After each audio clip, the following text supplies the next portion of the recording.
The IRS lets you write off what? Well, a woman wrote off her breast implants, a man wrote off cat food, another guy wrote off free beer. That's probably my favorite. They were all approved by the IRS or the tax court. And here's how. In the example of the cat food, a junkyard owner used feral cats for rodent control. The cat food counted as a pest control expense for his junkyard. Competitive bodybuilders are able to deduct oil and tanning products. The IRS has allowed this in the past. A gas station owner was giving away free beer to sell more gas, but the tax court allowed it as a promotional expense. And then of course, breast implants.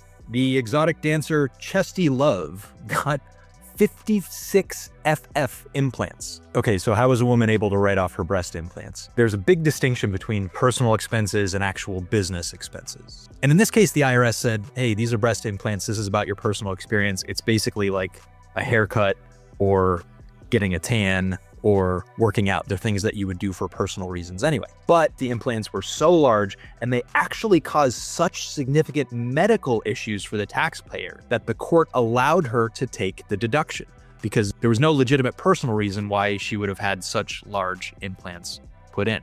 So there were a lot of issues. She tripped and fell. One of the implants exploded. She ended up getting a bacterial infection and needing all kinds of additional medical care. And this was back in the 80s. But this case actually didn't get resolved until 1994. But the reality is this was so excessive in the court's view that it could have only been a business expense. Now, interestingly, because of the cost and the useful life of the implants, she wasn't able to just write all of them off in 1 year. She had to depreciate them over a period of time, which is a conversation for another day. But this is another good example of a little bit of creativity up front can allow you to take deductions later on.